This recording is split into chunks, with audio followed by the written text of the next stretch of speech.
Hi hello ನಮಸ್ಕಾರ, welcome back to my YouTube channel. ಯಾರು ನನ್ನ ವಿಡಿಯೋ ನೋಡ್ತಾ ಇದ್ರೆ ಲೈಕ್ ಮಾಡಿ, ಶೇರ್ ಮಾಡಿ ಮತ್ತು ನನ್ನ ಯೂಟ್ಯೂಬ್ ಚಾನಲ್ನ ಸಬ್ಸ್ಕ್ರೈಬ್ ಮಾಡಿ. ಹಾಗೆ BGT pink ball test match India ಹೀನಾಯವಾಗಿ ಸೋತಿದೆ. ಅದು ಅಲ್ಲದೆ ಆಸ್ಟ್ರೇಲಿಯಾ 10 ವಿಕೆಟ್ಗಳ ಜಯ ಸಾಧಿಸಿದೆ. ಅದರದು ಅಲ್ಲದೆ ನಮ್ಮ ಇಂಡಿಯಾ ಬ್ಯಾಟಿಂಗ್ ಕೊಲೆಪ್ಸ್ ಅಂತೂ ನೀಟಾಗಿದೆ.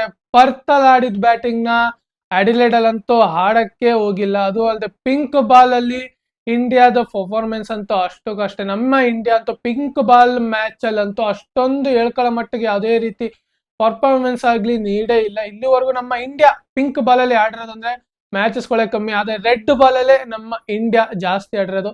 ಅದನ್ನ ನೋಡ್ತಾ ಬಂದ್ರೆ ಡೇ 2 ನಾನು ಯಾವುದೇ ಕಾರಣಕ್ಕೂ ವಿಡಿಯೋ ಮಾಡಕ್ ಹೋಗಿರ್ಲಿಲ್ಲ, ಎಲ್ಲ ಹೊರಗಡೆ ಹೋಗಿರೋ ಕಾರಣದಿಂದ.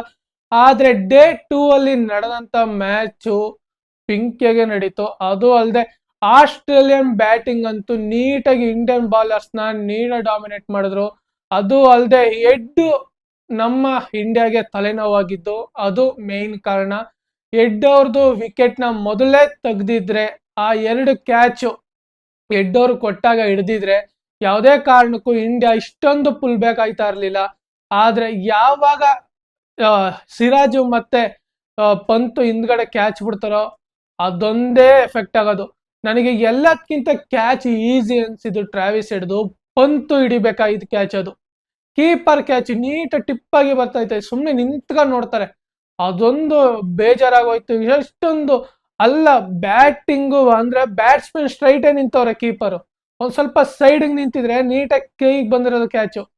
ಆದ್ರೆ ಅವರು ಬ್ಯಾಟಿಂಗ್ ಸ್ಟ್ರೈಟ್, ಬಾಲೇ ಬಂದಿರೋದು ನೋಡಿಲ್ಲ. ಅವ್ರು ಬಾಲ್ ಹೋದ್ಮೇಲೆ ಹಿಂಗ್ ನೋಡ್ತಾವ್ರೆ, ಅಷ್ಟೊಂದು ಇದ್ ಮಾಡಿದ್ರು. ಅದಾದ್ಮೇಲೆ ಫುಲ್ಲು ಇಂಡಿಯನ್ ಅಂತೂ ಫುಲ್ಲು ಬ್ಯಾಕ್ಔಟ್ ಆಗೋರು. ಅದು ಅಲ್ಲದೆ ಆಸ್ಟ್ರೇಲಿಯಾ ಆ ಇನ್ನಿಂಗ್ಸ್ ಅಲ್ಲಿ ಫಸ್ಟ್ ಇನ್ನಿಂಗ್ಸ್ ಅಲ್ಲಿ 337 ರನ್ಗೆ ಆಲ್ ಔಟ್ ಆಯ್ತಾರೆ. ಅದು ಅಲ್ಲದೆ ಲ್ಯೂಕೇಶನ್ 64 ರನ್ಗಳ ಪಾರ್ಟ್ನರ್ಶಿಪ್ ಒಂದ್ ಸ್ವಲ್ಪ ರನ್ ಹೊಡಿತಾರೆ. ಅದಾದ್ಮೇಲೆ ಟ್ರಾವಿಸ್ ಹೆಡ್ 140 ರನ್. ಇವರಿಬ್ಬರ ಕಾಣಿಕೆಯಿಂದ ಒಂದ್ ಸ್ವಲ್ಪ ಆಸ್ಟ್ರೇಲಿಯಾ ಯಾವುದೇ ರೀತಿ ಫುಲ್ ಬ್ಯಾಕ್ ಆಗ್ದೇನೆ ಒಂದ್ ಸ್ವಲ್ಪ ಇಂಡಿಯಾಗೆ 156 ರನ್ಗಳ ಲೀಡ್ ಕೊಡ್ತಾರೆ. ಅದಾದ್ಮೇಲೆ ಇಂಡಿಯಾ ಡೇ 2 ಅಲ್ಲಿ ಮೂರನೇ ಸೆಷನ್ಗೆ ಬರ್ತಾರೆ. ಮೂರನೇ ಸೆಷನ್ ಅಲ್ಲೇ ಇಂಡಿಯಾ 5 ವಿಕೆಟ್ ಕಳ್ಕೊಳ್ಳುತ್ತೆ. 2ನೇ ದಿನ ಮುಗಿಯೋಷ್ಟರಲ್ಲಿ 5 ವಿಕೆಟ್ ಕಳ್ಕೊಳ್ಳುತ್ತೆ. ತನ್ನ ಪ್ರಮುಖ ಬ್ಯಾಟರ್ಸ್ಗಳು, ಇಂಡಿಯನ್ ಮೇನ್ ಬ್ಯಾಟರ್ಸ್ಗಳು KL ರಾಹುಲ್, SS ಜೈಸ್ವಾಲ್, ಶುಭ್ಮನ್ ಗಿಲ್. ಅಯ್ಯೋ, ಶುಭ್ಮನ್ ಗಿಲ್ಗೆ ಬಾಲಿಂಗ್ ಮಾಡಿದ್ದು ಮಿಚೆಲ್ ಸ್ಟಾರ್ಕ್. ಏನ್ ಬಾಲಿಂಗ್ ಇರೋದು! ಬಾಲ್ ಬಿದ್ದು ಇನ್ ಸ್ವಿಂಗ್ ಫಕ್ನೆ ಹೊಡಿತು ಬಾಲ್.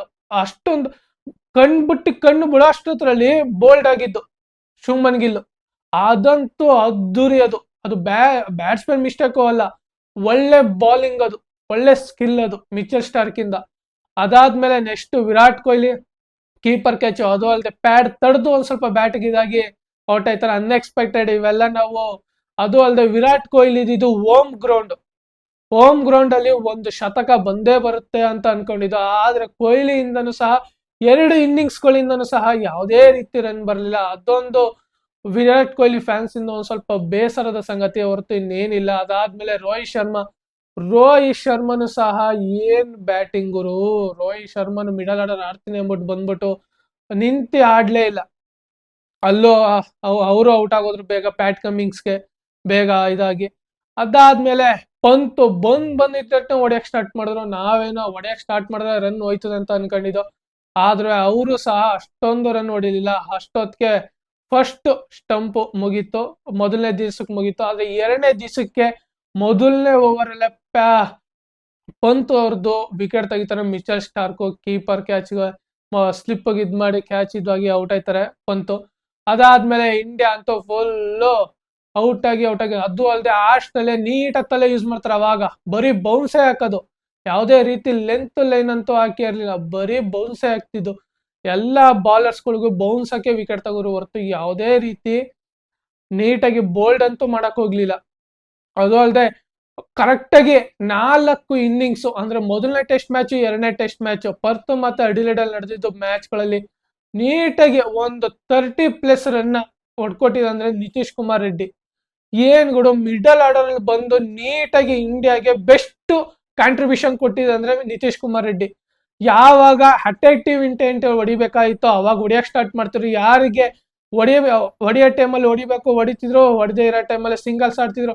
ಆದ್ರೆ ನಿತೀಶ್ ಕುಮಾರ್ ರೆಡ್ಡಿ ಒಂದ್ ಸ್ವಲ್ಪ ತಲೆ ಇಟ್ಟು ಆಡ್ಬೋದಿತ್ತು ಈ ಈ ಸೆಕೆಂಡ್ ಇನ್ನಿಂಗ್ಸ್ ಅಲ್ಲಿ. ಆದ್ರೆ ಅವರು ಅಷ್ಟೊಂದು ಇದ್ ಮಾಡ್ಲಿಲ್ಲ. ಸುಮ್ನೆ ಸಿಂಗಲ್ ನ ತಗೊಂಡೋಗಿ ನಿತೀಶ್ ರಾಣು ಕೊಡ್ತಾರೆ, ನಿತೀಶ್ ರಾಣು ಸಹ ಔಟ್ ಆಗೋಯ್ತಾರೆ. ಅದು ಅನ್ಎಕ್ಸ್ಪೆಕ್ಟೆಡ್. ಸುಮ್ನೆ ಇವರು ನಿತೀಶ್ ಕುಮಾರ್ ರೆಡ್ಡಿ ಆ ಓವರ್ ಅವರೇ ಆಡಿ ಸುಮ್ನೆ ಲಾಸ್ಟ್ ಬಾಲ್ ಸಿಂಗಲ್ ತಗೊಂಡು ಅವರೇ ಆಡಿರಾಯ್ತಿತ್ತು. ಆದ್ರೂ ಸಹ ಅದಾದ್ಮೇಲೆ ವಿಕೆಟ್ ಆದ್ಮೇಲೆ ಇನ್ನು ಕಾಯಿ ಚಾನ್ಸ್ ಇಲ್ಲ ಅಂದ್ಬಿಟ್ಟು ಹೊಡೆಯ ಸ್ಟಾರ್ಟ್ ಮಾಡ್ತಾರೆ. ಹೊಡೆದಾದ್ಮೇಲೆ ಪ್ಯಾಟ್ ಕಮಿಂಗ್ಸ್ ಓವರ್ ಅಲ್ಲಿ ಬೌನ್ಸ್ಗೆ ಬ್ಯಾಕ್ವರ್ಡ್ 6 ಹೊಡಿತಾರೆ. ಅದಾದ್ಮೇಲೆ ತಿರ್ಗಾ ಅದೇ ಬೌನ್ಸ್ ಬಾಲ್ ಬರ್ತದೆ. ಅತ್ತಾಗಿ ಸ್ಲಿಪ್ ಇದ್ ಮಾಡಕ್ ಹೋಯ್ತಾರೆ ಒಂದ್ ಸ್ವಲ್ಪ ಬ್ಯಾಕ್ ಇದಕ್ಕೆ.